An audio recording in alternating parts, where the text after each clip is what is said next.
Hey guys, welcome to this week's podcast episode. And I've got fantastic guest for you today, Adam Zuckerman.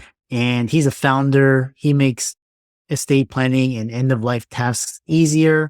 He's got a fantastic story, a lot of energy, expertise. I'm really happy to have him on the show. So, Adam, welcome. Thank you so much, Christopher. Appreciate you having me on today.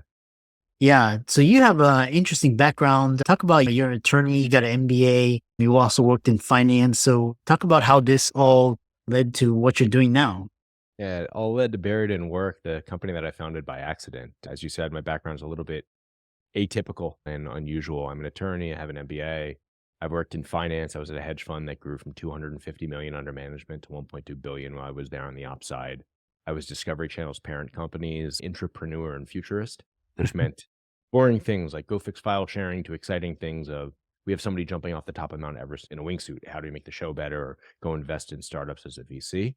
For a few years, I was selling nuclear power plants to prime ministers and ministers of energy and companies around the world at a startup. And I had no idea that what I'd be doing today is the most rewarding company and endeavor that I've ever done in my life. Buried in Work, and I can tell the story about how it started if you're interested, is a company that is designed to help people simplify estate planning and end of life tasks. But we also work with companies, and it's been a pretty exciting journey. Yeah, really, it's very inspiring to see how it all started. And moving into the conversation, a lot of people they think estate planning is a will, and you talk about how it's more of that. Talk about estate planning, and regardless of age or wealth, and pitfalls and misconceptions. Yeah, so every single day, 10,000 people turn 65 in the United States. And it's crazy to think that by the end of the decade, there's going to be more people that are 65 and older than under. Twice as many people 65 and older than there are today. And the unfortunate event is that only one third of Americans actually have a will or a trust. But everybody has an estate plan, and most people don't realize that. And what I mean by that is if you die without having a will, the government decides what happens to your stuff based on legislation. It's called dying intestate. So if you have a shirt on your back, if you have a single bank account, if you have a prized family heirloom, or maybe a doll collection from when you were a kid or baseball card collection that you want to go to somebody specific, if you die without having a will in place, the state gets to dictate what order of operations that goes to. And what we're trying to do is help people understand that even though having a will or having a trust, if it makes sense for you, you're unique, just like everybody else, is an important step in the comprehensive estate planning process. Really, there's so much more to it. What happens to you if you're incapacitated? Who do you want to speak on your behalf? What happens to your pets? How do you want your funeral to be? Do you want your assets to go through probate, which is a process but isn't always a bad thing? And a whole host of other things that are involved, end of life directives, advanced directives, and we make it easy. So that's what Buried in Work is set out to do. Yeah, and follow up question to that is, what are the most significant challenges people face when organizing their estate or managing a loved one's estate? And how does Buried in Work help overcome these challenges? It's a good question. It's the scavenger hunt. So let's say I invite you over to my house, Christopher, to make a cake or to make something we're cooking. And you walk in and the ingredients are on the table and you've got the recipe that we know we need to make. We know exactly what time it needs to be ready for dinner. And we have everything we need. It's going to be a pretty easy process, relaxed. But if you come over to my house, I'm not home yet. The food has to be on the table. There's no recipe. All you know is that the recipes or the ingredients are somewhere in the house, and maybe some of the ingredients are buried in the back of a closet behind a shoebox, but you have to find it. That's going to be a little bit more difficult for you, right? And that's the problem with estate planning is that people think, oh, I'm organized. Oh, my family will have no problem figuring this out. But the reality is that your idea of being organized, your client's ideas of being organized, your loved one's ideas of being organized isn't necessarily the same as yours. So what Buried in Work does is we have a unusually high amount of resources, checklists, guides, service provider directories, products, card games to help people get all of that information in order. So in the event something were to happen to them, their family members aren't sent on that scavenger hunt. And if they want, they can come to us and even get help with the process of going through everything at the same time. Oh, interesting. Interesting. How, and you mentioned card games. How does that help. I'm just So I was in the hospital with my dad. The company started after my dad passed away from leukemia. And it was probably a week before he passed away, and I was sitting there going, "Hey, Dad, tell me one more story about when you were a kid. Tell me one more story about Grandpa. What do you want your legacy to be? What do you think about this?" Because when somebody's gone, you lose all of the opportunity to interact. And we turned that into a card game called One More Story, 126 prompts on cards that are designed so people with dexterity issues can hold them really easily. 6 categories, and you just capture stories and memories. And then we realized, wait a minute, a lot of people don't have time to use one of our clear kits. That's our comprehensive estate planning kit. So it's comprehensive legacy and estate administration repository kit. So everything goes in one place so everybody has all the information they need. But the cards didn't answer that question. So we made a second card game called Nothing Left Unsaid. You can get them both on the website, buriedinwork.com, that ask the questions that you might want to ask that you may not have a lot of time to ask. So, do you have a will? Where's the original? How do you feel about palliative care? How do you feel about hospice care? The things that are really important that if you haven't gone through the situation or the process before, chances are you're just not going to know the right questions to ask. yeah, interesting. This day and age, technology is really big. And how does technology reshape the estate planning industry, and how digital tools and platforms are making estate transition smoother? Yeah, there's two sides to that equation. So one is your digital legacy. You've got an iPhone or an Android, odds are, and you've got pictures on your phone. If something were to happen to you, what do you want to have happen to your pictures? Who gets to go into your Facebook account? What do you want to have happen to this podcast, for example? So it's getting all of the information in one place so your family members knows what to do with your digital access, your digital online legacy. And access to email is so unbelievably important today. It used to be when someone passed away, the joke was if you need to learn what accounts they had, what bills they had, just watch the mail because after a month or two of not paying bills, they're going to get a collection notice.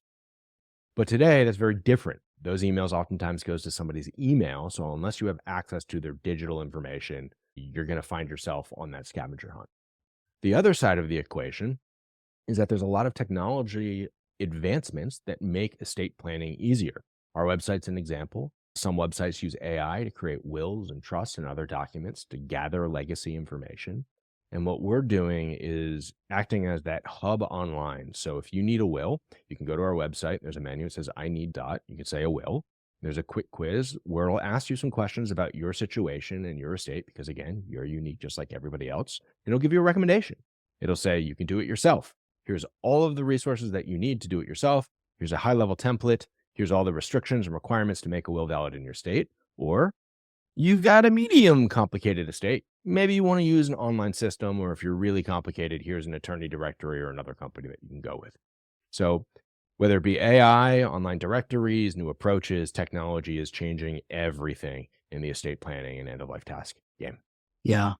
The other topic that's of top of mind is this wealth transfer and from baby boomers to the next generations. What are key considerations families should keep in mind to ensure a seamless transition? Again, I'll say you're unique just like everybody else. Your situation is going to be very dissimilar to many other people's. And it really depends on how complicated your estate is. There are minimum tax requirements and maximum tax requirements and floors and ceilings, whatnot, of how much you can gift. But most people that are listening to the podcast likely fall way below that threshold of what you're able to gift somebody over your lifetime. So the inheritance tax is something that a lot of people talk about, but quite frankly, it's a scary word or a scary thing that you're not going to have to deal with. And if you do, that means that you've got a lot of cash in the bank and you're actually in a pretty good spot anyway. So thank you for contributing some taxes. But for most people, they don't realize that there are some really easy steps that they can take to make sure that their estate transitions a little bit easier. So one thing you can do is go and check all of your bank account statements, all of your account policies for insurance, and make sure that you have something called a payable on death beneficiary designated. Now, those designations, they actually get processed before your will does.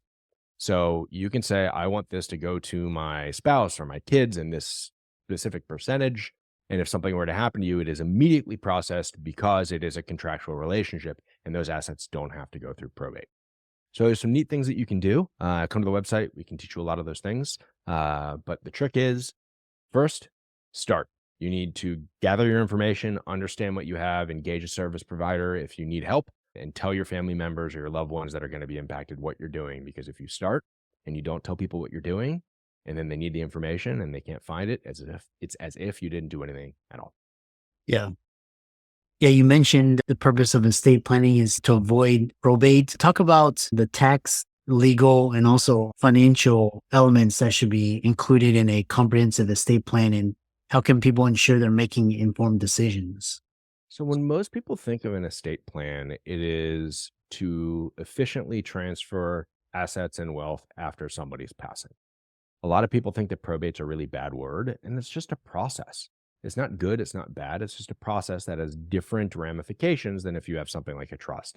Number one is privacy. So wills have to be publicly filed with the jurisdiction that you're in, trust. And then if you have a really complicated estate, probate can take longer. If you have only a few assets, probate can actually go through pretty quickly. So the trick is that you need to understand what the scenario is in the area that you're living, how probate is processed, how estate plans are processed. If your will is legal in the area where you live, how is it created? How many witnesses? Who are those witnesses? Does it need to be notarized? It's a holographic, written down, a whole host of things.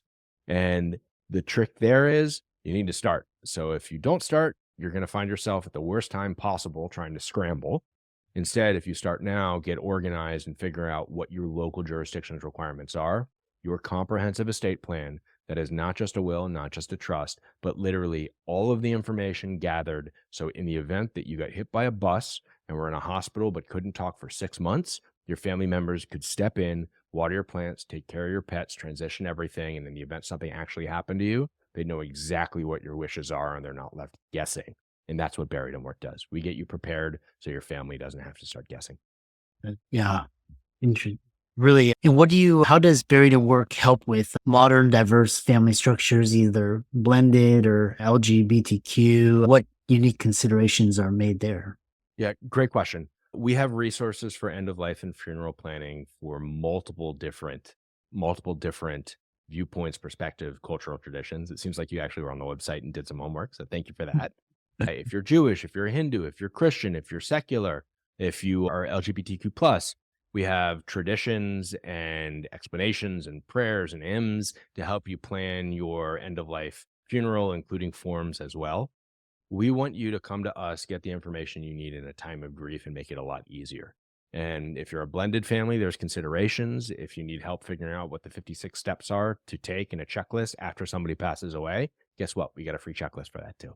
So our goal is no matter what situation you're in, no matter where you're from, you can come to our website, you can get the information you need, you can do it yourself. And if you need a little bit of help, if we can't help you, we're going to find somebody who can. Yeah. I know. Final question is, what do you see as the future of estate planning and end of life industries, emerging trends, development that you believe will have a significant impact in the coming years?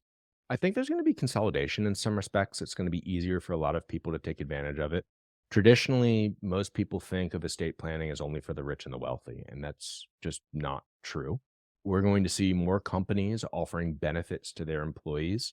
So we're working with companies right now to have our clear kits be used as employee retention gifts, as employee HR perks. Service providers like attorneys and CPAs are giving them to their clients because it works as an upsell. They get organized and go, wait a minute, I didn't realize I needed guardianship designation. Let's talk about actually creating this.